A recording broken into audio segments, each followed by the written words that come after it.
Good morning बच्चों। मैं नागेंद्र तिवारी आज आप सभी के लिए कक्षा चतुर्थ से पाठ 3 पढ़ाने जा रहा हूँ। पाठ का शीर्षक है बच्चों ईमानदारी का इनाम, रिवार्ड ऑफ ऑनेस्टी। ईमानदारी जीवन क्षेत्र में आगे बढ़ने के लिए, चाहे वो जो भी क्षेत्र हो, हर क्षेत्र में आगे बढ़ने के लिए ईमानदारी जरूरी है। चाहे विद्यार्थी जीवन हो, किसान का जीवन हो, व्यवसायी का जीवन हो या किसी का भी हो, ईमानदारी हर जगह जरूरी है। यदि आपको जीवन में आगे बढ़ना है बच्चों, तो ईमानदारी का आवरण अपने ऊपर ओढ़ना होगा, तभी आप आगे बढ़ सकते हैं बच्चों। तो पाठ का नाम है ईमानदारी का इनाम, और किस तरह से इस पाठ में बतलाया गया है कि जो ईमानदारी का दामन नहीं छोड़ता है, आगे निश्चित रूप से बढ़ता है। आप लोग देखेंगे इस पाठ में ईमानदारी जो होती है वह हर जगह प्रशंसा पाती है, और ईमानदारी प्रशंसा पाती है तो उसके साथ साथ ईमानदार व्यक्ति की भी हर जगह प्रेजिंग होती है, प्रशंसा होती है, उसकी इज्जत मिलती है, और ईमानदारी का फल, रिवार्ड, एवार्ड जरूर मिलता है। तो इस पाठ में आप लोग देखेंगे एक गरीब लकड़हारा ईमानदारी के रास्ते पर चलकर ईमानदारी के बल पर धनवान कैसे बनता है। एक यूनिक एग्जाम्पल है, एक आदर्श उदाहरण है। किसी गांव में बच्चों एक लकड़हारा रहता था, वुड कटर। लकड़हारा का मतलब लकड़ी काटने वाला रहता था। वह बहुत ही निर्धन था, बहुत गरीब था। उसके पास 2 वक्त की रोटी भी बहुत मुश्किल से नसीब होती थी, और यदि उसके जीवन का कोई साधन था तो यही था कि वह डेली, प्रतिदिन जंगल से लकड़ियां काटकर लाता और उसे बेचकर गुजारा करता था अपना, अपने परिवार का।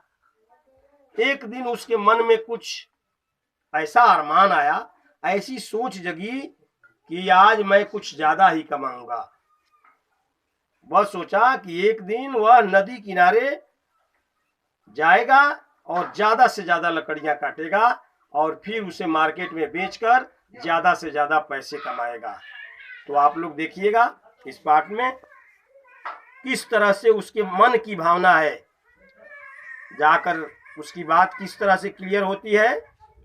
वह कहता है, आज खूब सारी लकड़ियां काटकर ढेर सारे रुपए कमाऊंगा।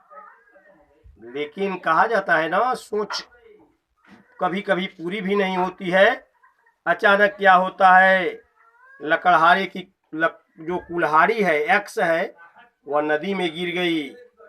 वह बहुत पश्चाताप करने लगा। उसके अरमान लगता था कि धरे के धरे रह जाएंगे। कहता है, ओह मेरी कुल्हाड़ी, और सर पे हाथ रख लेता है। कहता है, हे भगवान, हाथ जोड़कर कहता है, हे भगवान, अब मैं बच्चों का पेट कैसे पालूंगा। और वहीं पर वह लकड़हारा नदी के किनारे ही बैठकर सर पे हाथ रख के विलाप करने लगा, रोने लगा। जब बहुत देर रोया तो रोने की आवाज उसकी पूरे जंगल में गूंज गई, और तभी उस नदी से जिसके किनारे वह गया था, जिसमें उसकी कुल्हाड़ी गिर गई थी, जल देवता प्रकट हुए। जल देवता जब वहां प्रकट हुए तो पूछे, क्या बात है, तुम इतनी जोर जोर से क्यों विलाप कर रहे हो। तो कहता है, मेरी कुल्हाड़ी इस नदी में गिर गई है, अब मैं लकड़ियां कैसे काटूंगा। भगवान, आप ही तो कोई मुझे रास्ता बतलाइए ना, मैं क्या करूं अब। फिर भगवान जो थे, यानी जो जल देवता थे, वह बोले, धैर्य रखो, बी पेशेंस, मैं अभी तुम्हारी सारी कुल्हाड़ी, तुम्हारी जो कुल्हाड़ी है वह अभी मैं ला देता हूं।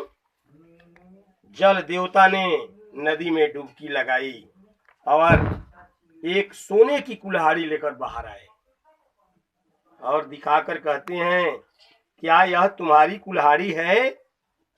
बहुत ही ओवर ऑनेस्ट था वह लकड़हारा। कहा कि नहीं नहीं नहीं नहीं प्रभु, नहीं नहीं भगवान, यह कुल्हाड़ी तो मेरी नहीं है। जल देवता ने फिर डुबकी लगाई और इस बार एक चांदी की कुल्हाड़ी लेकर बाहर आए। तो कहते हैं, क्या यह चांदी की कुल्हाड़ी तुम्हारी है? बहुत ईमानदार था। कहा नहीं भगवान, यह भी मेरी कुल्हाड़ी नहीं है। जल देवता ने फिर नदी में डुबकी लगाई। इस बार उनके हाथ में एक लोहे की कुल्हाड़ी थी जो एकदम उसकी ओरिजिनल उसकी वाली थी। तो पूछते हैं वह जल देवता, क्या यह तुम्हारी कुल्हाड़ी है? तो कहता है हाथ जोड़कर बैठकर, हाँ हाँ हाँ बिल्कुल भगवान, यह मेरी वही कुल्हाड़ी है जो मुझसे कुछ क्षण पहले हाथ से छूटकर जल में नदी में गिर गई थी। जल देवता लकड़हारे की ईमानदारी से, ऑनेस्टी से बहुत प्रसन्न हुए। उन्होंने सोचा अपने मन में कि लकड़हारा गरीब जरूर है पर है ईमानदार, और इसकी ईमानदारी का हमें कुछ न कुछ पुरस्कार, इनाम, रिवार्ड देना चाहिए। तो वह क्या सोच रहे हो भगवान, मुझे मेरी कुल्हाड़ी दे दीजिए। वह कहता है, भगवान जब सोच रहे हैं तो वह लकड़हारा कहता है, आप क्या भगवान सोच रहे हैं, वह मेरी कुल्हाड़ी है, मुझे दे दीजिए ना। तो कहते हैं वह जल देवता, भगवान तुम बहुत ईमानदार हो, तुम सोने और चांदी की कुल्हाड़ी को अपने कह सकते थे पर तुमने ऐसा नहीं किया। तो कहते हैं, वह क्या कहता है फिर, मेरी कुल्हाड़ी तो देते जाइए भगवान, आप जाइए नहीं, मुझे वह लोहे वाली कुल्हाड़ी जो मेरी है दे दीजिए। तो कहे कि अच्छा रुक जाओ, बस मैं एक डुबकी और लगा कर आता हूँ। जल देवता ने लोहे की कुल्हाड़ी के साथ ही नदी में डुबकी लगाई। तो जल देवता नदी में से सोने और चांदी की कुल्हाड़ियां भी ले आए। इसकी ओरिजिनल वाली कुल्हाड़ी तो लाए ही, साथ में सोने और चांदी की भी एक्सेज कुल्हाड़ियां लाए और कहते हैं, तुम जो हो एक सच्चे और ईमानदार व्यक्ति हो, मैं तुमसे बहुत प्रसन्न हूँ। मैं तुम्हें सोने और चांदी की कुल्हाड़ियां रिवार्ड में, पुरस्कार में तुम्हारी ईमानदारी पर खुश होकर देता हूँ। तो कहता है, धन्यवाद भगवान, थैंक यू सो मच, आपने मेरी गरीबी दूर कर दी, आपने मुझ पर ध्यान दिया, इसके लिए आपको बहुत बहुत आभार, बहुत बहुत धन्यवाद।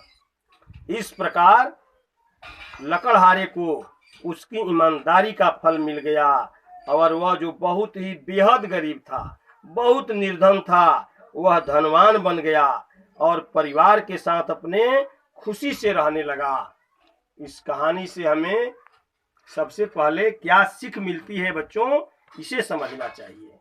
तो इस कहानी का सीख, लेसन, टीचिंग पॉइंट जो यही है कि ईमानदारी सर्वोत्तम नीति है। Honesty is the best policy.